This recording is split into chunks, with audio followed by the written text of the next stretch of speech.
A lot has happened in the first 6 months of this 3-year restoration. We've come a long way since 2008, when an independent audit revealed the serious issues facing City Hall. The nature of important buildings, certainly in those days, was that they were built to last. It's interesting that the problems with City Hall now, which relate to foundations and the like, were problems that were encountered at the time of construction. We've heard, handed down through the family, the stories about the difficulty of an underground stream that ran under City Hall and the work they did to try and combat that at the time. And it's interesting that now that it's that very problem that's coming back and has to be dealt with by the City of Brisbane today. Oh, I think we'd be the laughing stock of the world if we don't raise enough funds and don't have this professionally completed in the time frame we've indicated. You cannot leave this building empty, you can't lock it up. This building is Brisbane. If you look at the two most iconic statements of our city, they are City Hall and the Story Bridge.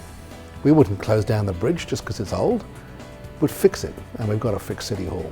When this building is restored to its former glory, it will be totally open to people to come and to enjoy, to utilise, and they are going to be so incredibly proud of it. So it's the people's place, and it will be the people's place for all time.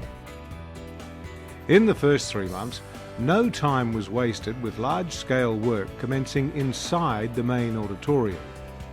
The grand organ was skillfully and carefully removed by specialists and placed into climate-controlled storage.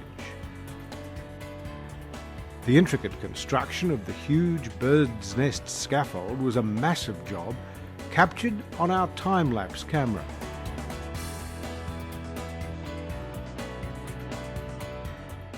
This structure has allowed safe access to the walls and dome of the auditorium. In April, City Hall celebrated its 80th birthday, and Brisbane residents were invited inside for public tours of the restoration. Since the birthday celebrations in April, significant progress has been made from top to bottom. Inside the dome, serious fire, safety and structural issues have been addressed. From the time City Hall opened, for about 50 years there were many complaints about bad acoustics, poor sound quality in here. And what was happening is the tiles up there reflected the sound back down below and created funny effects and dead spots. In the 70s they put this material over the tiles that covered that to try and improve the quality. That then led to an issue though, that if the sprinkler system upstairs went on, the water could get trapped in that and bring the whole dome crashing down with a huge weight of water. So we're going in there to sort out that fire safety issue and to once and for all, I hope, fix the acoustic issue so people can really enjoy this wonderful organ. It's great to see particularly this issue about the runoff of the sprinkler system, the fire sprinkler system. Water now is being dealt with these great new box gutters and the material we're standing on. And there is hope that the ongoing acoustic problems in the main auditorium will finally have been resolved once and for all. Well, there's heaps of work they've been doing on that. There's been this detailed computer modelling by the experts, and essentially what they're trying to do is deal with the way that the dome used to work. You see, it used to reflect all the sound back down. There's still got to be a level of reflection, but essentially the new dome will be set up so that it will absorb a lot of that sound. Interestingly, they're also going to have these movable panels or baffles, so apparently they'll be able to change the actual setup depending on whether they've got an organ recital or just a general sort of instrumental thing going on. So they'll actually be able to change the sound characteristics of the dome depending on what's going on down below. Exploration in the first 6 months of the restoration has led to some interesting discoveries. And none more so than found in the basement. So we've got the two beams, and it looks like the base of some lifting device, whether it's a gantry, a windlass or something, we're not sure yet. From top to bottom, we're discovering how the City Hall was built and parts of the building that have been forgotten for over 80 years.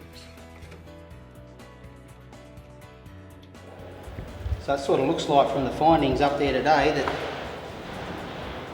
Bit of ink, some ink pads.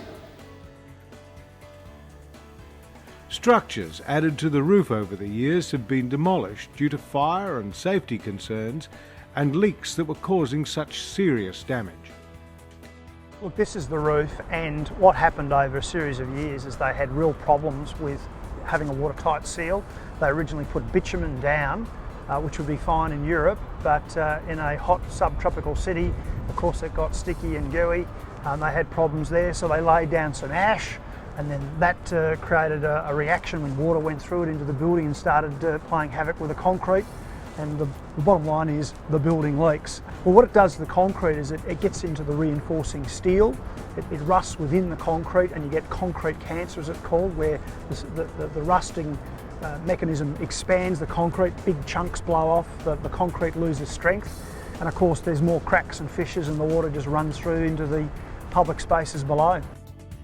Younger generations now have a chance to experience parts of our heritage that were almost lost. Additional layers added over the years are being peeled back so that the original structure can be strengthened. False ceilings and walls are being removed, and the original architecture of the building is coming back to life for future generations to know and enjoy. An old friend is making its way back to Brisbane and will be joining City Hall when it reopens in late 2012. The Shingle Inn. Those too young to remember the original Shingle Inn will soon get a chance to experience this iconic Brisbane tradition on the ground floor of City Hall. City Hall has an exciting future ahead, but there's still a long way to go.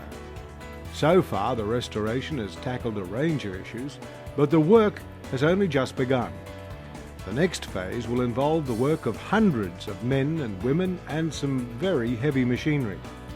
In preparation for this work, heritage surfaces have been protected, and workers are finding interesting ways to carefully get heavy machinery in, out, and around the building. Don't forget to view our regular video updates online.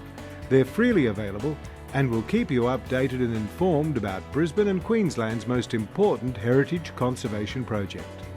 Simply go to the Brisbane City Council website and follow the prompts.